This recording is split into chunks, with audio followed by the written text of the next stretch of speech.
All right, so we have a fantastic guest today here with us. Miss Milena, thank you so much for joining us. We are so excited. This is such a privilege. I'm so excited for everybody to listen to your story and listen to what you have to say. So I'll stop talking. Spiros and I will definitely jump in and start asking you a bunch of questions, but please tell us a little bit about yourself and tell the people who you are. Well, thank you guys for having me here once again. It's exciting. I love doing this. So Sure. just yeah. So my name is Milena Dorsey. I am originally from Brazil. Um, I don't know. I'll go into it in a Sure. little bit, but like also in real estate, I do a little bit of Airbnb stuff. We did syndications in real estate. I also am a graduate of the White Feather Accelerator Hmm. program. So yeah, so my background, like I said, I'm from Brazil originally. I moved out of Brazil when I was really young, about 16, 17 years old. I packed my stuff and I told my mom, "Hey, I'm going to London." And I moved to London. No English whatsoever. Had to Wow. learn from That's zero. crazy. I remember just grabbing one of my books and then just, trying to like do it a month before my trip Sure. and learn as much English as I could. But Right. you get there, it is so different. So Hmm. What was the main purpose of going to London? Like, what were you looking to find there?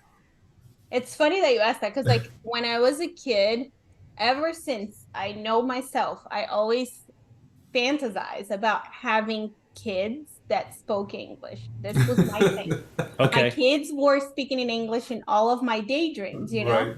right. So I always wanted to leave my country. I always had that dream and it was something that I truly believed that I would be able to do. So my mom had a friend visiting and she was living in Japan for a long time and then they moved to England and she Mm. came to visit us in Sao Paulo and she talked about London and how it was awesome and how great it was and she put all those things in my head and I was like, I want to go. Oh man. So she And they went have a very back. cool English accent. Right. That's Who the funny doesn't who part. Right. doesn't like that? So she had that British accent at that time. Well, she had like kind of like a Japanese Oh thrown into man. that. She lived in Japan for like 18 years and then she Wow. went to London. And she was a good friend of my mom. So I decided to, well, she actually found an au pair job. I don't know if you guys know what an au pair Hmm. is. Yeah, yeah. You Yeah. just, yeah, you go to another country, take care of their kids, and you teach them your language Right. Hmm. pretty much. So she found me this opportunity and I think it was like a couple of months. I packed my stuff and I left. I was like, I'm gonna go. That's And amazing. That takes some real real courage. it does, but it also takes like, ignorance is a bliss. I didn't know Right. what I was getting into it. Sure. Yeah, but But sometimes those are the best things. You don't know what it is and you roll with it. absolutely. I That's totally awesome. rolled with it. I That's went to my awesome. uncle and I was like, hey, I have an opportunity to go to England and I really need some money. My uncle worked at a bank at that time. Hmm. And he was like, if you don't pay me, I'm gonna go find you. And he gave me like enough money for my ticket. And I had 100 British pounds left in my pocket. And that's all I Wow. had. That's all No I way. That's awesome. That's so cool. That's got on an incredible. airplane. I'll tell you, another thing about Melena's courage is she's never met Mike, never talked to him before. Milena and I have only met once in person and once on another podcast. And we called her up and said, "Hey, do you want to join the Freedom Fries podcast and tell us a little bit about yourself and your story?" And I mean, it was a text 10 seconds later, and she's like, "Yeah, I'd be honored. That's awesome. Let's do it." So, Yep. courage is in large amounts with Milena for That's sure. Aw, awesome. thank you. I Very mean, cool. appreciate that. Yeah, so I don't think I actually knew what I was getting into, but I did it anyway. So a lot of the stuff that happens in my life, it's kind of like that. I just throw myself into it and I believe it's gonna work. Right. Sure. So I had this I stayed in there for a little bit. I went at that time I had a boyfriend. He was not allowed to leave. His parents said no. My Hmm. parents didn't have too much control of what I did. They didn't have a say so. So I left. And then a few months after he came to England And then we stayed for a couple of years, I think. And then we worked, like I worked in a bakery. We both worked in that bakery. I learned a lot about like not to trust people. It was a very good learning experience. I learned English There pretty you quick. go. That's awesome. I did everything in there. I cleaned houses, I babysat, I walked dogs, I worked at a bakery. I did everything I could. You hustled. That's what you I did. You did. hustled. I That's really awesome. did. That's Yeah. awesome. So I loved England. We wanted to stay longer, but the British immigration is pretty strict, and they said you gotta get out. So left, went back to Brazil, and it really broke my heart because like we saved so much money in a couple of years just like working there. Yeah. So I decided to try because my father is he's from Spain, like his parents are from Spain. So my dad said, well, why don't you try to get your Spanish citizenship and go back to London and finish whatever you started? So one day I woke up, I went to the consulate in Sao Paulo, the Spanish consulate, and I met somebody in the line. And she was like, oh, I live in Spain. I'm here doing my visa, actually. We started talking. I took Oh her to man, lunch. that's And then awesome. she was like, do you want to come with me? And I was like, of course. Packed my stuff and went to Spain. You So cannot That's make that incredible. up. I mean, that's No, awesome. that's incredible. And that's such a testament to, you said a couple of things. You said when you do things, you believe they're going to work, right? You have a vision and you look at it and you say, I see myself in London. I see myself speaking English. I see my children speaking English. And then you meet some lady in line and you're like, hey, here's an opportunity. Right. I believe this will work out. And you go and talk to, it's just incredible to me. It It's so is. motivating to see like proof in the flesh that if you have a vision and you just put yourself out there, like good things happen to good people. Right. yeah, And we Very were cool. Very and we were cool. talking about it last time. It's so easy to be nice to people and you just made a simple conversation in line and look what it leads to. So it's Yeah. so literally. easy. That's Melena, awesome. Melena, I have a question for you. So it Yeah. seemed like at a very young age you had a desire to leave your country. Would you Mhm. say that you just felt that there was more opportunity in other countries, whether it was London or the Yeah. UK or Spain? And then the second part of that question is, do you miss your home country? Do you go Mhm. back? Is it still a part of your life? So I always felt there was something bigger for me out there. Like that was like I said, I would like my mom would put me to wash dishes and I hated it. And Yeah. the way I would get past the washing the dishes thing, it was like I would always dream about something. I would daydream and I would make those little stories in my head. And I've always wanted to be outside of Brazil. Like that was my thing. It is part of our culture though. Like in Brazil, people, we always go to school and we prepare ourselves to be doing either, go to college abroad or like do some sort of internship or like an exchange or something like that. So it's Sure. very Sure. common for us to do Hmm. that. And I've always wanted to do. I was one of the first, I think I was the first one in my family though, because we didn't have a lot Wow. of money. Wow. But that was my desire. It's always been. And now the second part of that question is, do I miss my country? If I am being 100% honest, no, Yeah. I Okay. don't.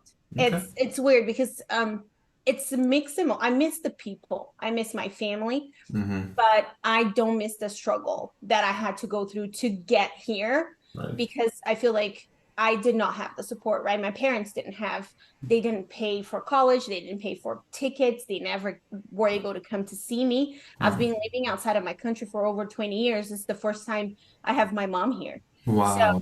Oh, that's cool. and that's just because I was able to provide for her to come, Right. not because they were Right. able to do it. So, Right. Wow. it's for us, it's I don't miss like living there. I do go sometimes. So it took me 5 years to go back the first time after I moved to Spain. So Hmm. 5 years I didn't see nobody in my Wow. family. That's so hard. Yeah. It's and but you know what? I got so used to it and I Hmm. had so many other challenges that I kept like it was always something. It was Right. always something happening or my papers or a job that I wanted to do or something was always happening in my life that I was focusing on that and I Right. would put like those needs on the side and I think that really made me stronger. Not Sure. gonna lie, it's not easy, but and I learned so much. Like you learn unfortunately to deal with very bad people because Hmm. you're a 18-year-old girl in Spain Right. by Right. herself, Right. people would try to take Oh advantage of yeah, it, you're right? very vulnerable. You're a Yeah. prime, a prime candidate for someone to try to scheme or take advantage of you. So Yes. And it absolutely. happened many Oh, times.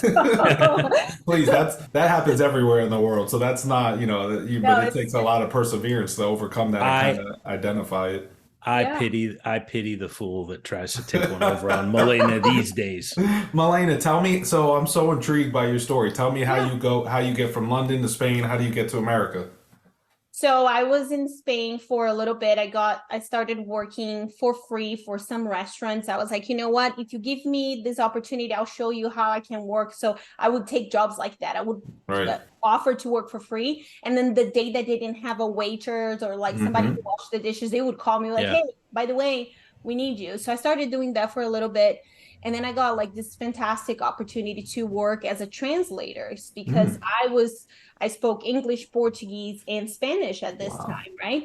So this company, it was in the dental field. They were opening a company in Brazil and they needed somebody to translate their documents. So I started doing translations for them.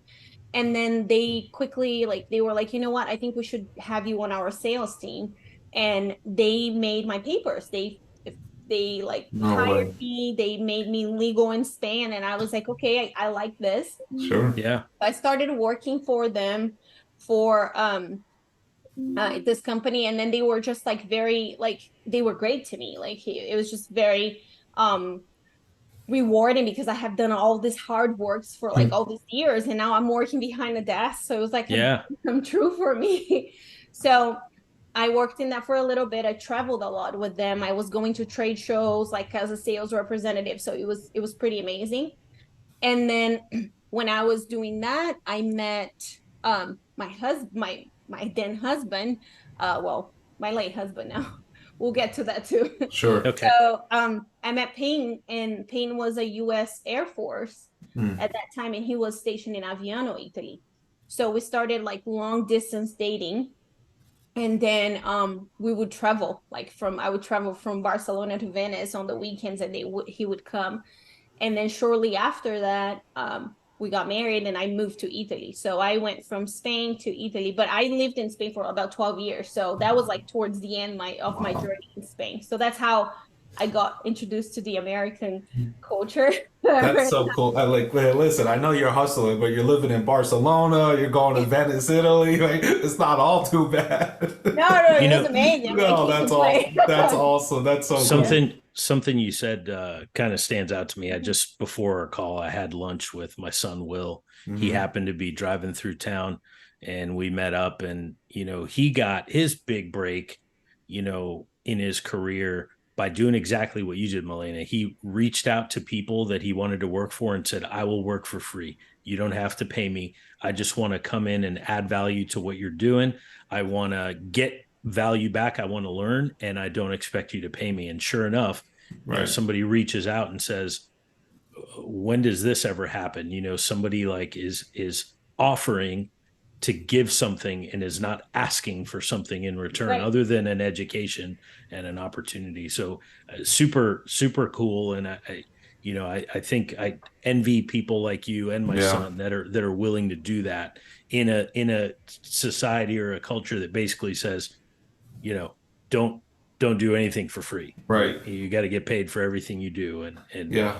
that's very It cool. pays Very cool. off. I mean, Yeah. Yeah. people like really see that you are willing to put the effort to Hmm. demonstrate. Like so in England, a lot of the jobs you have to go and do like a training period, and Right. it's a day Right. or two, and then they see how you work, and then you get hired. So I did that in England and it worked. So I was like, why not? I'll keep doing it until I Right. have like a good solid, job, and it worked. So Yeah. Yeah. No, Mike, absolutely. how did you? I know you have your first post military job. How did you get your first military job after your transition?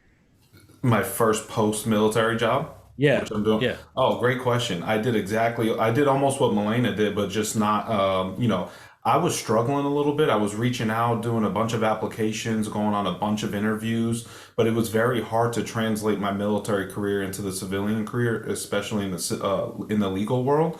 So it was a little difficult, Spirit. So I was just up constantly sending applications out, constant interviews, just really, just putting my best foot forward and just putting myself out there. So it's almost, to the same vein. I was, trying to hustle and get someone to pick me up, and almost, to the extent that I could say Yeah. I work for free, but saying, hey, like, hey, here's my credentials. I'm a hard worker. I might not be, I might not have the experience that you want in this specific field, but I have all the other attributes that you're looking for, and I'm a fast learner. So, just give me a shot, and I can show you what I'm doing, which is exactly what, Milena sounds like she's been doing her whole life, and especially will when we talk to them. And it's so easy, especially for the younger generation. I feel, where you're just trying to break into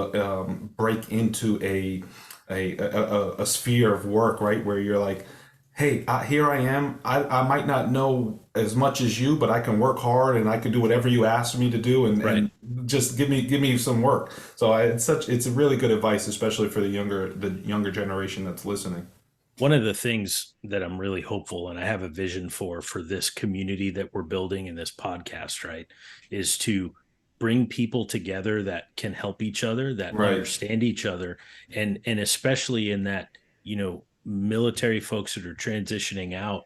It's so hard these days to do exactly what you just said, Mike, is translate our experience It is. into what you do as a civilian. And I found when I was transitioning, it's a different language. In the military, we talk about, mission and mission accomplishment and execution and debrief and timelines and things like that. In Right. the civilian world, people talk about dollars and Right. and Yeah. and Bottom schedules, line, and then bottom yeah, line and right. schedules and Right. and and these. So but at the end of the day, what I've realized, I've been in business now for 20 years, and Melena's in business, and we're going to want to hear about that Hmm. Yeah. extensively. Is that it's all the same stuff. It's just maybe a different language, right? So I'm hoping that as we go forward, and I'm kind of putting this out there to you, Milena, you, Mike, and then all of our Yeah. listeners too. If you know of somebody that can come on our podcast and add that kind of value, that can Yeah. give that kind of support and mentorship to the rest of our listeners who may be transitioning from the military, or maybe just somebody in the civilian world that's going from one career to another because they've decided they want to provide differently for their family or something like that. We want to hear from those people. So sorry, shameless plug for the Freedom Fries Yeah, I mean, podcast. but no, it ties back to exactly what we're talking to with Milena today. I mean, we're getting the whole purpose of this community that we're building is to get people from all different walks of life who Yeah. have a whole bunch of. It doesn't need to be real estate specific. I think we all have that core belief that real estate is the path to financial freedom, but we've all gone about it so differently in different ways and some different interactions with different people around the world. And when you talk to us and you hear where we come from, you never know who you're going to touch, or if it's an 18-year-old service member who just joined is like, oh wow, Right. Melena's. I did exactly what Milena did. I'd love to reach out and talk to her. So it's Yep. 100% Spiro. So I agree, and not to plug anything, but Milena, I mean, that's a perfect segue to just kind of go a little bit and tell us a little bit more how your background in terms of how Yeah. you Yeah. how you So got back it. to your Yeah, back to the sorry, fact that you sorry, met we you keep. met it you met an American boy, and he's now he's got he's romantically derailing you from Right. all your goals and aspirations in Literally, life. that's what Yeah. Yeah. happened. No, it's funny that you guys bring it up because for me, it was a process just getting into the American culture on top of the military culture. Right. Because I had Right. like those two challenges. I've lived in Europe most of my adult life, and then I meet this guy that tells me for any appointment, you got to be 15 minutes early Right. or you're late. And I'm like, Right. you He's talk, speaking what are of, you speaking a talking whole about? different language, friends saying different things you don't know what they're talking about. Yes. Right, I It's funny know. because when I met him, I agreed to everything he said. I would just shake my head and say yes. And he's like, you don't understand what I'm saying, right? I was like, no, most of Nope. the time I don't. Because I came from London. I Right. speak a British, English, and Right. he's Southern. He was from Georgia. So Mm. it was like a completely, like for me, it was like, I'll have to learn this all over again. So got married. the first few years. So I got introduced to the military. I had my son on base.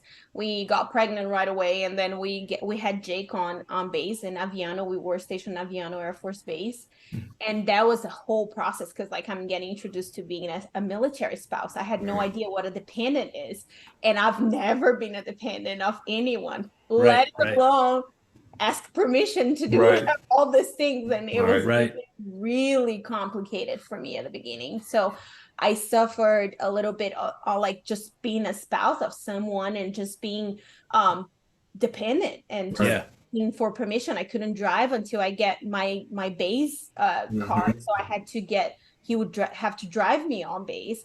And then it was just like, like this whole like new world for me, which I was willing to do it because I loved him and I wanted to have my family. And it was just, it was very interesting at the beginning. So went through all that. And then when we met, he had a surgery. He got an accident and he was getting discharged from the military at that time. So it was also a challenging time for him.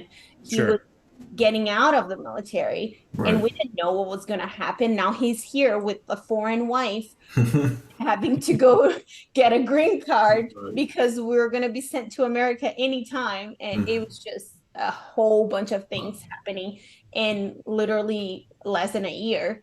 So I moved in January. He drove all the way from Venice to Barcelona on a Dodge Charger. We packed my whole life existence in that Dodge Charger. We had to make a stop at a church and then give most of my stuff away. My goodness. It didn't fit. And we drove back.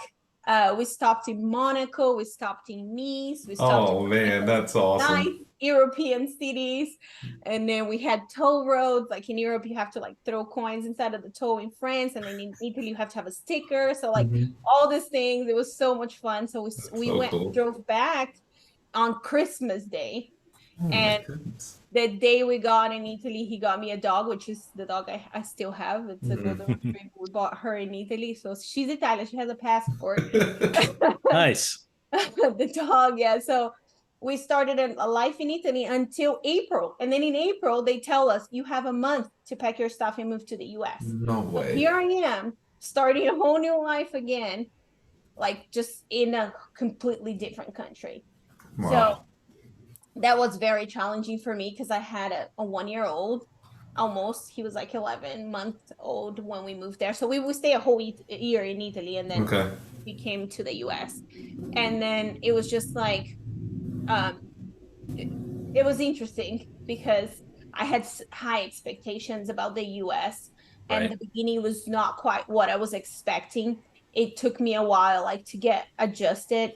Payne was from a really small town. It's called Alberton, Georgia. For me, it was like really small because I mean, I came from São Paulo, Brazil. Right. Like the second or third, like biggest, I don't even know. And then I go to Barcelona and London. And then, in Italy, we lived in a small town too, but it was a different circumstance because we had like the whole military community. Right. But then you get thrown like South USA. It's a whole different world over there. I lived in Georgia for 4 years, coming from New York, and I said, "Whoa!" Yes, it's different. People are so nice. They're so nice, but like you are an alien, literally. Right. Trust me, I know. Trust me. So I don't know. It was hard for me at the beginning, but it didn't last too long. We took a break. We went to Brazil. He met my family. Finally, nobody knew him. I had a kid with him. Nobody knew him. Wow. And my mom and dad met. Well, my mom met him. My dad never met him. So and we went back when we were in Brazil. He got an interview to be doing a contracting job here in Las Vegas. So we went back to Georgia, packed the Charger again. And drove across the US now. Oh, man. That's awesome. Vegas, all the way to Vegas from Georgia. So it was a 3-day long trip, a lot longer than the European one, but that was like in a matter of months. We did all those moves. So when we got to Vegas and I got to like experience my freedom in the US. And that's when I started working and putting myself out there and just, being me. Right. And things started like to kind of like get better for me at that point because I know it was just like it felt like the freedom like finally hit me. And I started working. I had a couple of jobs, and then I stumbled across a job in title and escrow, and I really liked that job. But then, as I was enjoying the job, we got hit with the news that we were going to have twins, and Whoa. yeah, No way. that was the big life changing event. So I realized that I wouldn't be able to work anymore. Just daycare for those three babies would be too Oh, much. yeah. Hmm. So we quit. I quit before I had the twins. I worked until I was 8 months pregnant with the twins, but I quit. And then after the twins, I started working in when they were 6 months. I took a job again, and then we had a nanny. She was like 24/7. So I took a traveling job, a Okay. sales job in a trade show industry. Because I had experience with trade show back in Spain, they Right. wanted to hire me. So it kind of like clicked. And then I was exporting freight to trade shows, and my industries were dental, because I was in dental before, and aerospace and defense. So I was exporting drugs and guns to Europe. You're living the American dream. I was. Mike, I told you this was going to be an Holy interesting cow. interview. That's awesome. So I did that for a while. It was a great job. And then COVID happened. Hmm. And then COVID just destroyed my industry. I couldn't travel anymore. We couldn't go to Right. trade shows. We couldn't export anything. It was just Mhm. terrible, right? So we got furloughed first, and then laid off a little later. And that's when I was like, well, I need to find something. So I started going back to title and escrow, and I was like, I decided to do a notary, because I could make my own hours. I could do signings for those closings for title and escrow. Right. But I could make my own schedule and still be able to be with the kids and make good money. So that started with COVID, and it was right when it was booming. Like real estate was just like Mhm. ridiculous. All the interest rates are like 2%, 3%. Right. And Right. it was like the end of 2020. So I started doing notaries, doing closings on my lunch break on a job that I just took. And then in 3 days, I made like $900. And I was like, what am I doing? Like, Wow. I'm just going to quit this and do this full time. Right. Right. So did notaries for like the last 3 months of 2020. And I went from like 10K, 15K, 20K just by myself. And I was like, I need to do something about this. Whoa. So open a company. And then in February, I opened my notary company. So I start 1099ing notaries Hmm. and paying them to do the signings while I did the administrative part. Okay. So started closing 100, 200, 300 deals a month. No way. So I closed 4,000 deals the first year. And it went Wow. from like just me working to like a $400,000 revenue a year. So I was like, Wow. I could do this by myself without marketing or anything. Maybe I can grow this, right? And that's my bread and butter now. It's Signature One is my company, and we do notaries out of the state. We cover like the whole US. No way. I now focus on the remote online stuff, because that's growing very quickly now. Like I Right. do a lot of notaries from my home, from like the camera, like you guys are seeing. But I kind of automated that, and then I have somebody working for me. She takes care of that company, so I really don't have to touch anything at this point. So it So kind of just came to me. So Yeah. I could go on. I have so many questions, but go ahead, Spiros. so just so we're clear for the listeners, right? Right. So if somebody This is important. Listen to Yeah. Spiros right now, please. So if somebody in the state of Florida is, or let's say if somebody from Wisconsin is buying a piece of real estate in the state of Florida, Yep. and they're going to be on vacation in the Jersey Shore, they can Mhm. call your company and engage your company to be a mobile notary, come to them, and they can actually close on real estate wherever they are at any time, right? Yes. So pretty much the escrow officer will reach out to us. We're going to put the order, text all the notaries in that zip code that is close to the signer. Yeah. Whoever accepts will print the documents, go meet the signer, do everything. The signer doesn't have to do anything. The escrow officer doesn't have to do anything. We handle everything. And we send it back to the title company, and they What? That's And who's typically, who can you define exactly who your customer is? Is it going to be closing agencies? So Or is it going to be the actual property buyer or seller? Who's actually your target customer? So my main clients are title companies and escrow officers, mortgage Okay. brokers, real estate agents. But like, for example, Buddy was my client and he's a signer because he worked with me and he was like, I want to work with you only. So every time he like, for example, if an investor wants to put our company on a deal, like I want to use those closers or this signing service, we call that signing service, they can, and then they have to use us. So a lot of my clients now that I am with the network are the investors. They will be like, I want to use her. And then that title company, they have to use us and they see how we work and they will keep working with us. I have a lender out of Maryland that was from Buddy and they still use us to this That's day. awesome. I've used the mobile notary for a couple investment properties that I've bought, obviously out of state. And I wish I would have known about this. The mobile notaries that they sent me were terrible. They were missing documents. They were using my printer. I said, shouldn't you guys have all these? This is crazy. So and that's I think what happened to me and my company was because I was behind the desk doing the checking and escrow. I knew how bad they were.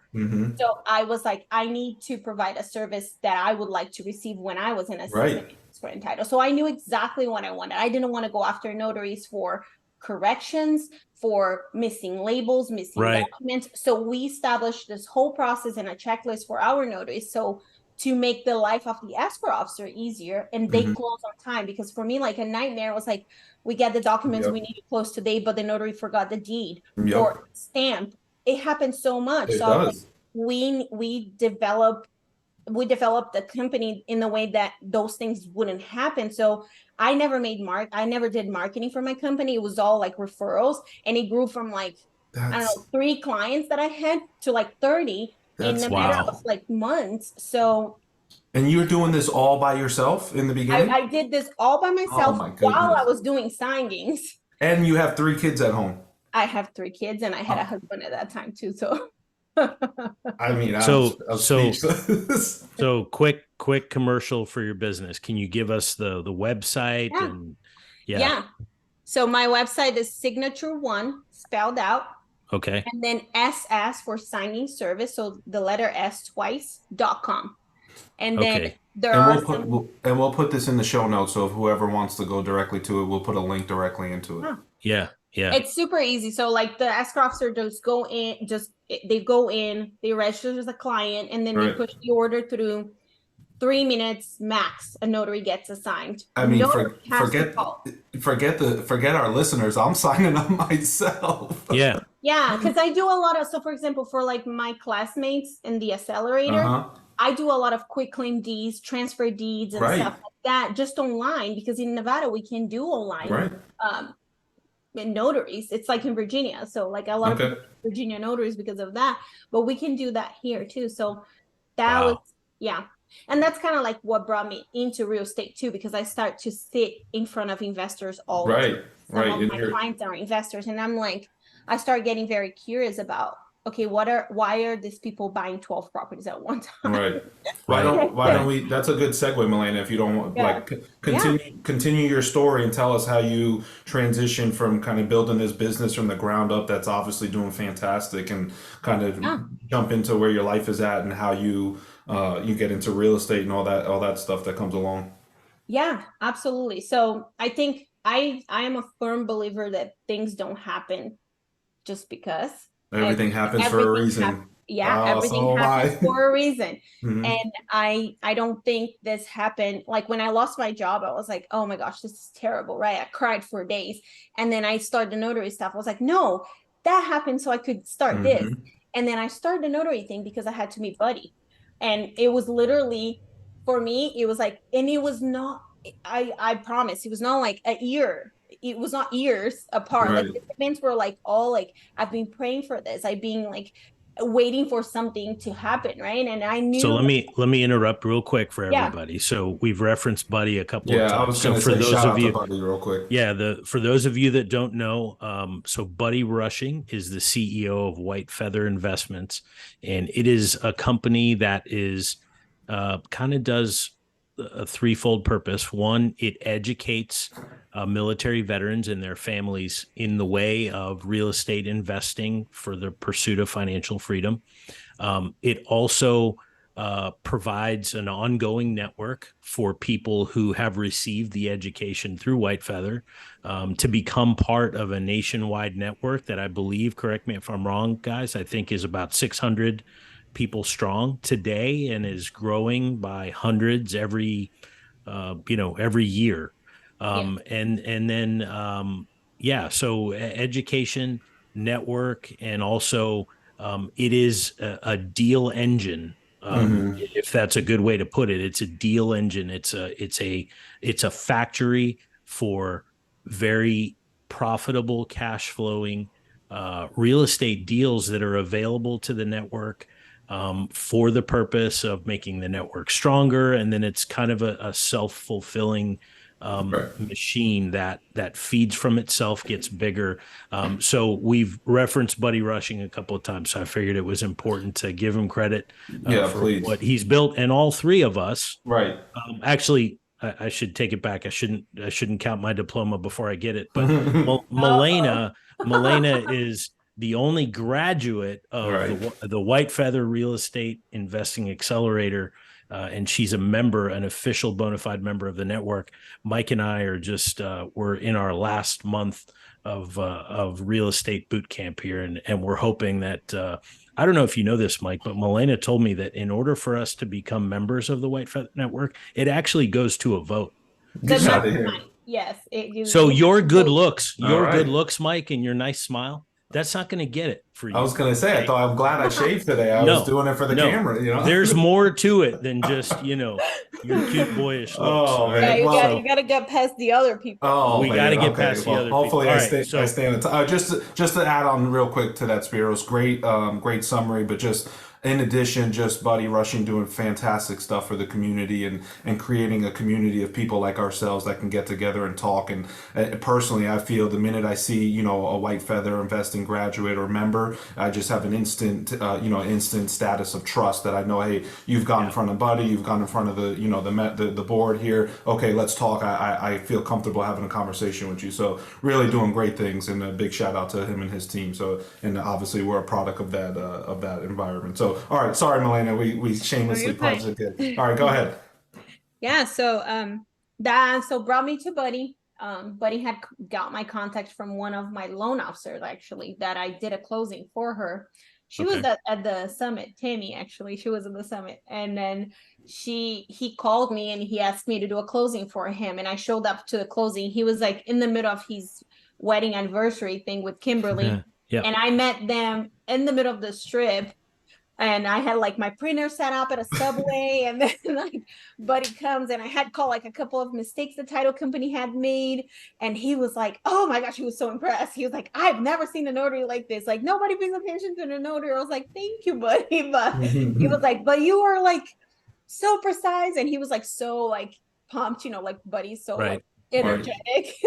And we did the closing, and he was like, "Please tell me you have an affiliation with the military." I was like, "Yeah, my husband is 12 years Air Force dude. He was a crew chief, F-16 crew chief for the Air Force." And he was like, "Oh my gosh, this has to be like awesome. This had to happen." And he gave me like his podcast to listen to. And can you imagine Buddy erupting in a Subway, and all the people are eating their sandwiches, they leave them behind because they're like, "This guy's crazy. Like, what's up with those two over there?" Yeah, we need to get out of here. You probably shut down the Subway that day. Honey, grab the kids. Let's go. Let's get out of here.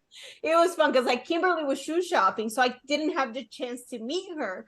So I say bye to Buddy, get the documents, get in my car, and he calls me, "Can you come back?" And I was like, "What?" No. And he's like, "Can you come back?" And I was like, "Sure." So they moved to Cabo Wabo, where they were having their anniversary lunch. And then I went to have like a margarita with them. And then I'm sitting there, and then he's like telling Kimberly all about me and like my network of notaries and all that stuff. Sure. And then they start telling me about White Feather, and I'm like, my mind's like blowing. And I'm like, this had to happen. I've been asking for this. I want to be an investor, just don't know how. How convenient it is to unify the fact that Payne is in the military with military investors, like you said. Like I trusted immediately because everybody comes with a background check. Everybody's like military. So I felt like so good about it. So but it took me 6 months to convince Payne that this was legit. this was something. He was so skeptical. My husband was always like very skeptical about things, very conservative. Like we were polar opposites. I'm like, let's go do it. Like just do it. Right, Like let's right. bet all in this. And he's like, no, let's just take a minute to look. So I met Buddy in August, I believe. I don't know now. I'm gonna butcher this because that was their anniversary month. But I met him like towards the end of the year. And then the next year in June, which was 2022, that's when I started the accelerator. So I did 2022 too. I started that. So started the accelerator, and we didn't have capital at that year. So my company went from like closing so much, having so much savings and all that I wanted to pour into real estate to like COVID getting the interest rates up to like 7%. Right. So it kind of took a huge slowdown. And then I told Buddy, I was like, I wanted to do this, but I don't know if it's the time because I don't have the money. And he would be like, don't worry about it. Don't worry about it. Everything's figure outable. Like whatever he says, like, don't worry. We're just, let's get this rolling. So started the course, started doing all, like you guys do, like the assessments and then like returning. And then I started actually doing like offers, like putting offers, and like kind of Buddy held me by the hand. And there was one point that I had 10 offers accepted and I didn't have $5,000 in my bank account. So I was like, so how am I going to pay for all this earnest money? So it was kind of crazy, but at the same time, it opened up for a bunch of opportunities. So I have all these deals that they were great in Alabama. We chose Mobile, Alabama to work on. Yeah. Peyton and I started like firing up offers, and we got a bunch on, and then we had a conversation. So Peyton's on board now. It took him a while, but he's on board now. He was on board. That's awesome. He was doing the course with me. He was actually very pumped about like this was like, I haven't seen him in years being excited about something like he was about. That's awesome. So he got involved and engaged, and we started working together, and then we got a bunch of properties under contract. And then I started bringing them into our Saturday meetings because I'm like, what am I going to do with this? And then Buddy's idea was to wholesale them first, and said, we'll wholesale a couple of them or a couple of times, and then you guys will have enough cash to like buy on your own. But then like one of my fellow classmates, Rob Damare, said, why don't we treat this as a business and then do a syndication, buy them all together? And then we get the whole class involved. So that's what we did. We got like 8 investors that really wanted in, and we raised the capital. I put together the structure of websites, the investment portal, like all that stuff. And then I think we closed on all of them. By November, we had all of them purchased. How many? How many did you have? We end up purchasing 4 with the syndication, and then Rob and I have like other property, and then but I also have Buddy's camper. He pretty much gave his camper said, here, Airbnb. So we purchased 4 in the syndication. We end up, I mean, a lot of them were not fit, like construction failed and stuff, but you have to go through the process to like realize that you have to go through a lot of properties to actually get like a feel that are good. Right. So yeah, and then started putting them on Airbnb. I took Kirby's course. Kirby's another major name in the industry. He has his Airbnb short-term rental course, and I took the course, and that helped tremendously. And I mean, it's very successful. Like our Airbnbs stay booked, and it's really good. So you have 4 Airbnbs in Mobile, Alabama? Now we have 7 listings, and we're doing the new, like another one. We took 1 arbitrage. We have 4 syndication, Buddy's camper, and then we're redoing another one right now. Like rehabbing. What do you manage all the Airbnbs yourself? I do everything. I have 3 Airbnbs and I manage them myself too, and it's a full-time job. It is a full-time job. It is a full-time job. There's a lot of guests out there who are very lack of a better word, entitled, and they always look to complain about everything. So I do not envy you with 7. I'm struggling with 3, so I'm looking at it, turn them into something else. It is a full-time job. That's what Kirby said. He's like, are you sure you want to do this? And I was at the beginning, I was like, yeah, I want to make this work. I want to make sure. I would get like so excited when I get a good review, like, you know, like just say you did a good job. Right. So, but now I'm getting to the point that we're probably going to get somebody to help me out, because I mean, I have some help. Like my team on ground is like amazing, and my property manager helps me with the communication. But like once we add this other home, it's just gonna be insane. Cause like sometimes some days there's nothing, but then there's the day that you have all of them checking in and it's just Oh, it's it's a lot. mayhem. It's Right. And then I mayhem. have like my notary business and I then I have know. like other stuff. So it's just like it's a lot, but I'm I don't know if you guys notice, I'm hyper. Yeah, I no, that's need to be awesome. doing No, something. stop. So that's so all right. So you go through the accelerator. You've never done any real estate before. You leave the accelerator, putting together a syndication. You have short-term rentals. You're managing these properties. I mean, that's on top of being a mom and managing your own business that you're running. Yes. This all happened literally end of last year. And That's then in May this year, Peyton committed suicide. Mm. Yeah. so So very sorry. yeah, it's in it. I feel like I talk about this a lot. I talked about this in the summit. It just it happened when we were like at the top, and then we're like now it's like we're getting there and we're gonna do great things.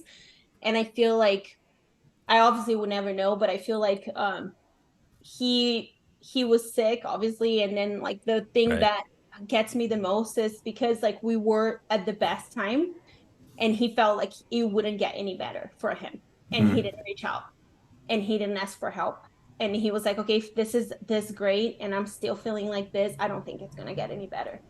Right. And for me it was a curveball, obviously, like we were not expecting, and then this year has just been like on pause.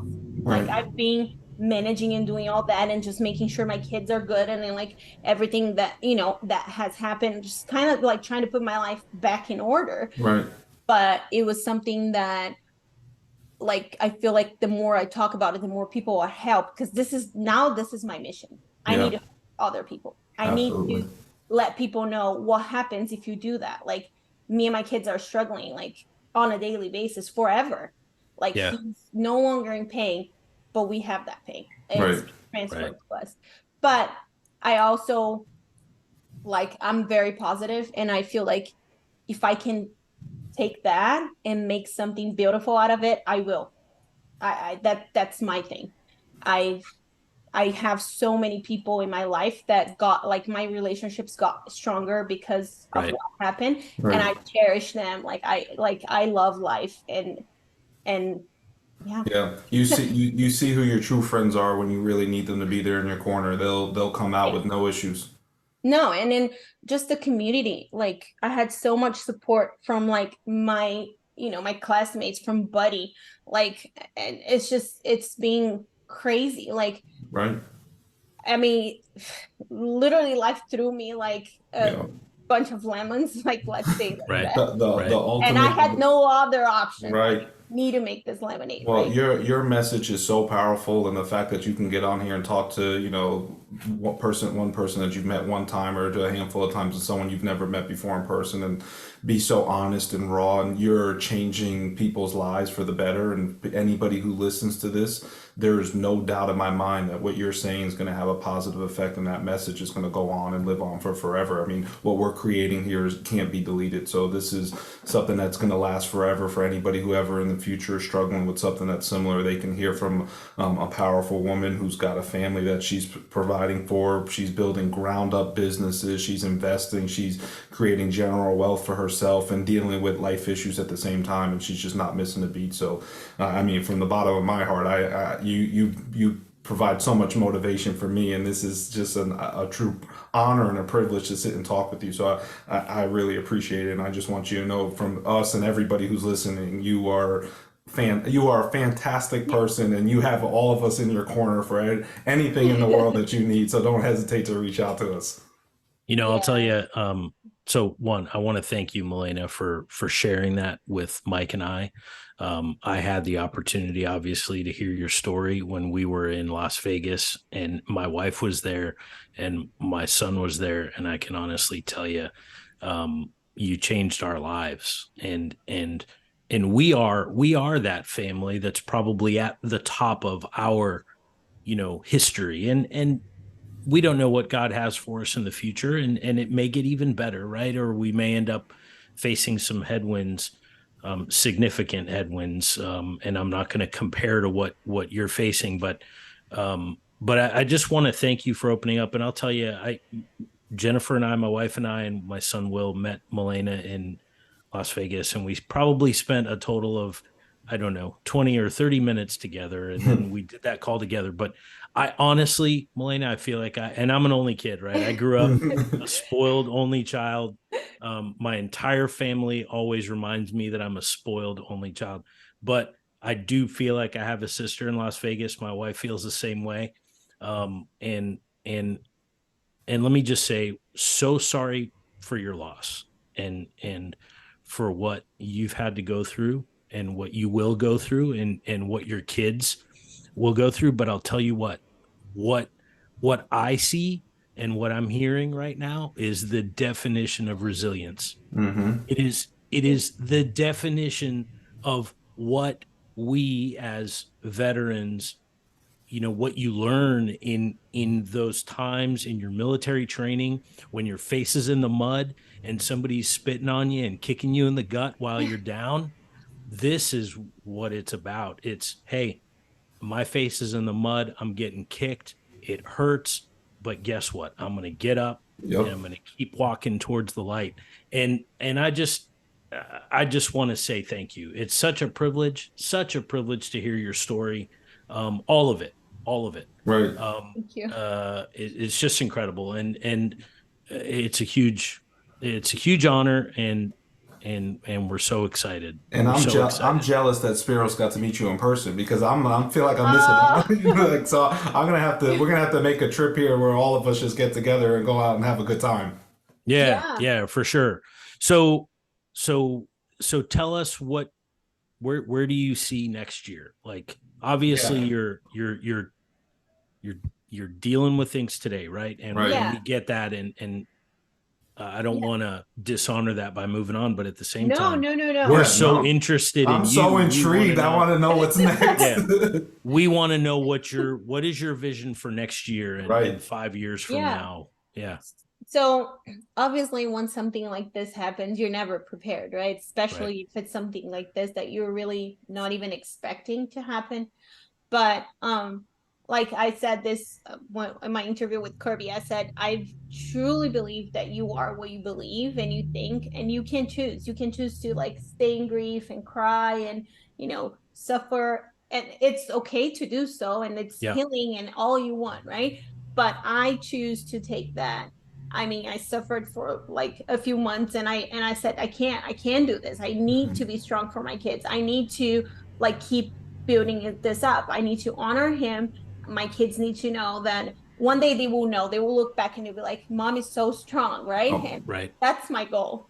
So after like all this happened, I just felt like, okay, I need to get my stuff together and get going. But like life is so incredibly funny because I'm a go, right? And then I remember I had a conversation with Greg and I was like, look, I feel like I need to pause. I need to take a moment and then just be with my kids. And I realized like nothing is more important than my kids. Nothing is more important than this life I have. And I had to learn how to pause. Like that was the hardest part for me. Like just to pause, be like, this is not a race. I'm not competing with anyone. I need to get somewhere. So this year I took a lot of the year like just to heal and like enjoy life and do things with my kids that before I would probably put on the side for like work and that stuff. So right now I'm just like, I don't care. I'm like, I am getting myself healed, and the next year is going to be amazing. And I believe that. I mean, that's the beauty of it. I know like just by the relationships I'm like developing right now, like everybody that's in my life. And it's funny that you said that you guys feel like you've spent 20 minutes with me, but feel like you know me forever, right? I do have like the ability of creating and building like very strong connections because I am what you see, right? And I feel like I always give people the chance to like prove themselves wrong. And I believe that. I think everybody should build those like clear, clean, like this is what it is, relationships.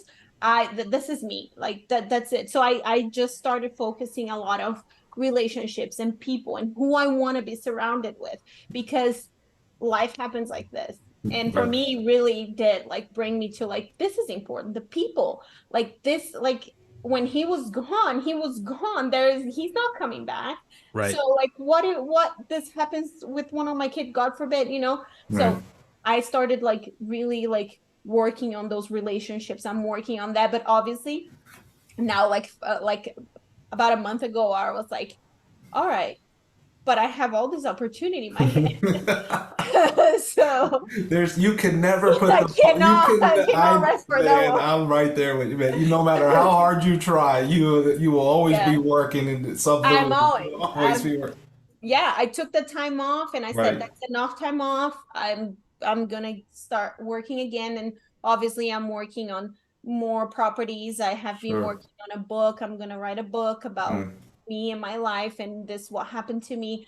There's a lot of pieces moving right now. I'm working in like just like developing relationships with these people that I know are gonna be in my life sure. for so long. Well, I mean, So, you were gonna touch so many people's lives, and I know at least Spiros and I, we're gonna broadcast this to as many people as we can because everybody needs to hear you, and you have such a powerful message, and you are so, from just talking to you for 30 minutes, you're so genuine and honest and impactful on so many people across the world. And I know I have a 19-year-old sister. The first thing I'm gonna do is once we get this together, I'm gonna send it to her. I was like, you need to listen to this and see how you thank you. become successful. So I am so honored. This has been the best by far. You know, we're in our early career, but this has been fantastic, and Yeah. this is going to be hard to top from any of our future guests. You set a high bar for all of our future guests, and I can't thank you enough. I look forward to having you back on the podcast in a year so we can hear, because I know you said next year's the year, and I know when you say something you mean it. So we'll have to have you back next year so we can hear of all the great things you've been doing and how you're changing people's lives. Yeah, it would be, yeah, I can't wait. That is Absolutely. awesome. Spiros, you Well, got it's anything to close us out? no, I just again, Milena, it's great to see you again. I look forward to the next time we can be together and hang out. I'd love to meet your kids. I'd love Yeah, for all of us to get to hang out again Please. and yeah. just super excited. Again, thank you for spending time with us today.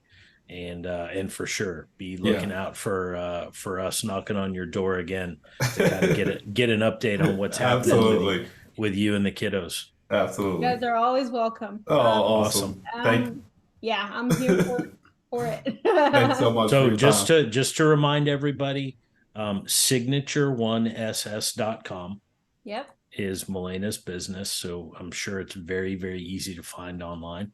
Yeah, And as a and matter, Milena, please, we got to put all your social media and everything in the show Yeah. notes, so anybody who wants to follow you or reach out to with any questions, they can have an easy way to get access to you. Yeah, I mean, Instagram is pretty, I Okay. know, just to follow. It's Milena Dorsey. There's no, All right. Perfect. and I'm the only one. So, Okay, that's awesome. So awesome. we'll put all that in the show notes, and we'll definitely reach out if anybody has any questions or would like to yeah. talk to Milena. So again, thank you so much for your time, and we'll look forward to hearing from you in the future. Thank you